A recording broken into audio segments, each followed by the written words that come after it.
This news is funded by viewers like you. Please support our work at democracynow.org/give. This is Democracy Now!, democracynow.org, the War and Peace Report. I'm Amy Goodman. The chief prosecutor of the International Criminal Court has announced he's seeking arrest warrants for Israeli Prime Minister Benjamin Netanyahu, Israeli Defense Minister Yoav Gallant, and 3 Hamas leaders, the head of the group, Yahya Sinwar, the head of the political bureau, Ismail, Haniyeh, and the head of Hamas's militant wing, the Al-Qassam brigades, Mohammed, Deif.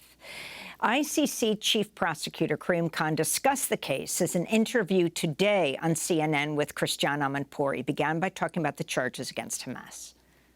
The charges are extermination, murder, taking of hostages, rape and sexual assault in detention.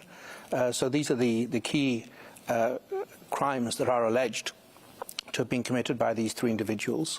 The world was shocked on the 7th of October when people were ripped from their bedrooms, from their homes, from the different kibbutzim in Israel.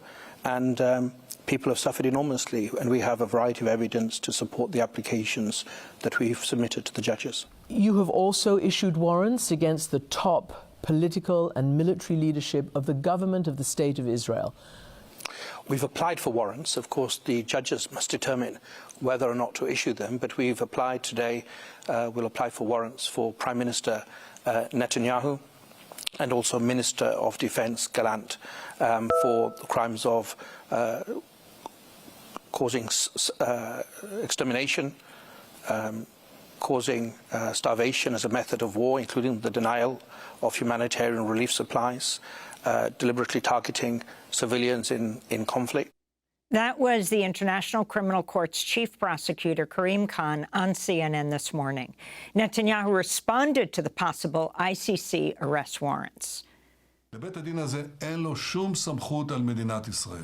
This court has no authority over the State of Israel. The possibility that it will issue an arrest warrant for war crimes against IDF commanders and state leaders, this possibility is a scandal of a historic scale. 80 years after the Holocaust, the international bodies that were founded to prevent another Holocaust are considering denying the Jewish state its right to defend itself. To defend itself against who? Against those who acted and are still working openly to commit genocide against us. What an absurdity. What a distortion of justice and of history. This will be the first time that a democratic country, which is fighting for its life, according to all the rules of international law, is accused of war crimes. That clip of the Prime Minister was from April. For more, we're joined by Middle East analyst Mouin Rabbani. He is an editor of Jadalea and host of the Connections podcast. He's a contributor to the new book Deluge, Gaza and Israel from Crisis to Cataclysm. He was previously a senior analyst for the International Crisis Group, joining us from Montreal. Mouin, thanks so much for being with us. This story broke just before we went to air. Can you talk about the significance of these charges if the ICC court decides to bring them? I think they're very significant because it places Israel's leaders of this genocidal onslaught on the Gaza Strip in the dock. And of course, prosecutor Karim Khan is also seeking the arrest of 3 Hamas leaders. I think there's also a lot that can be said about this. For Karim Khan, once again, history begins on October 7th.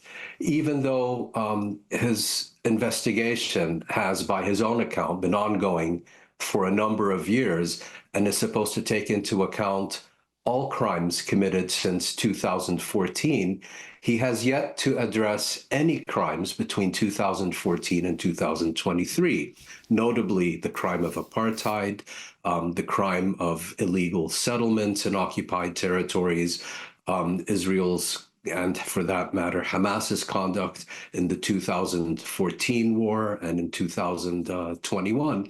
And the other thing that struck me is Khan's attempt to, let's say, place the onus primarily on Hamas. So he's indicted 3 Hamas leaders and 2 Israeli leaders. And what struck me is that he is seeking the arrest of Hamas's titular leader, Ismail Haniyeh, who, according to most accounts, was not involved in the planning and execution of the Hamas attacks of October 7th. Presumably, there's some element of command responsibility involved, but he has not sought the arrest of either Israel's president, Isaac Herzog, or the Israeli chief of staff, or any of the commanding officers involved in Israel's onslaught since October 7th, nor, for that matter, other key decision makers in Israel's war cabinet, like Benny Gantz, like Gadi Eisenkot, and others. So can you talk about what this practically means, Mouin Rabbani?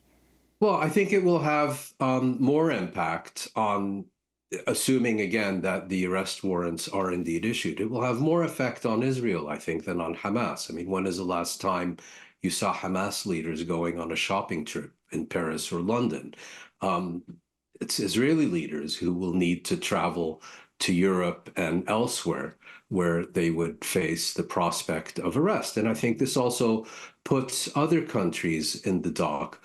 Will they now have to make a choice between Israeli impunity and their obligations under the Rome Statute, at least those who are members of the International Criminal Court.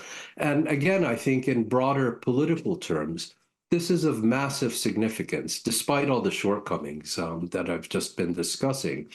This means that Israel's leaders are indicted war criminals. And we heard the clip of Netanyahu once again trying to hide behind the Holocaust and what he claims is Israeli democracy and so on. That's no longer going to fly. That edifice has been peeled away.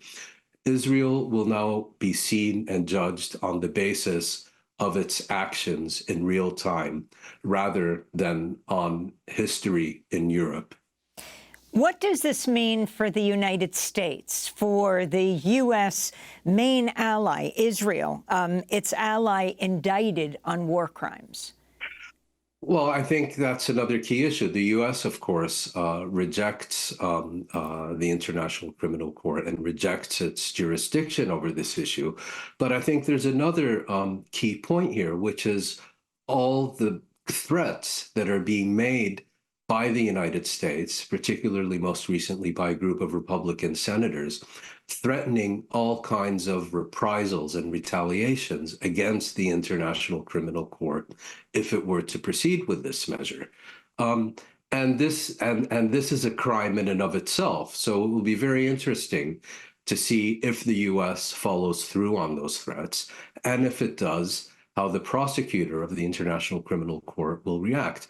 If I can just make one additional point, the reason we've gotten to this, to where we are today, is actually because of Hamas. About a decade ago, the Palestinian president, Mahmoud Abbas, was coming under increasing Palestinian criticism and condemnation for dragging his feet on the Palestinian application to ratify the Rome Statute and become part of the International Criminal Court. He said he would only do so if he had the explicit endorsement to do so of the Hamas leadership. And it was only after he obtained that Palestine sought to become a state party to the International Criminal Court. So here you have a situation where it is the Palestinians who have been calling for an investigation of all crimes committed in what's called the situation of Palestine, whether by themselves or anyone else, and Israel and the United States categorically rejecting the court's jurisdiction and any measures that it may take. Now, Israel and the United States are not signatories to the ICC, but Correct. I'm just looking at this New York Times article from last July. President Biden has quietly ordered the U.S. government to begin sharing evidence of Russian war crimes in Ukraine with the International Criminal Court in The Hague, according to officials familiar with the matter, signaling a major shift in American policy. And, of course, Russia also wasn't a signatory, and Putin was indicted. Talk about that kind of cooperation with the ICC in that case, but certainly not in this case. Well, that's called the rules-based international order, where you apply international law and the jurisdiction of the International Criminal Court and so on to your enemies and adversaries, but you reject them for yourself and your allies, because there the rule is total impunity and to do as you please. And I should say that Karim Khan himself played a rather nefarious role in this. Upon assuming his position of prosecutor, he briefed the Security Council and informed the Security Council that he would only pursue those cases referred to him by the Council. And that was a clear signal that he was no longer going to pursue the cases in Afghanistan and Palestine. He did so before Russia invaded Ukraine. Once Russia did invade Ukraine, that principle went out the window, and he basically did the bidding of those who had supported his campaign to become prosecutor. And I think it's also in that broader context that his continued ability to slowfoot and marginalize and ignore the situation in Palestine, particularly in the context of the current genocide, became untenable. And can you finally tell us who Yahya Sinwar, Ismail Haniyeh, who lives right in Doha, in Qatar, and Mohammed Deif are? Well, I should add that Qatar is also not a signatory to the Rome Statute, and so therefore this should, in principle, not lead to Haniyeh's extradition to The Hague. Ismail Haniyeh is the head of the Politburo of Hamas and therefore the titular leader of the organization. Yahya Sinwar is the leader of Hamas within the Gaza Strip, and at the same time is seen as the most powerful leader within the movement as a whole. And Mohammed Deif is the head of the Martyr Azz-ad-Din al-Qassam brigades, the military wing of Hamas.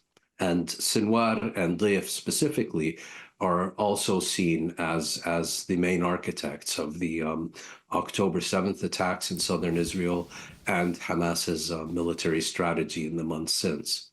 Well, Mouin Rabbani, I want to thank you for being with us, Middle East analyst, co-editor of Jalea and host of the Connections podcast, former senior analyst for the International Crisis Group, contributor to the book Deluge, Gaza and Israel from Crisis to Cataclysm. Democracy Now! Is funded by viewers like you.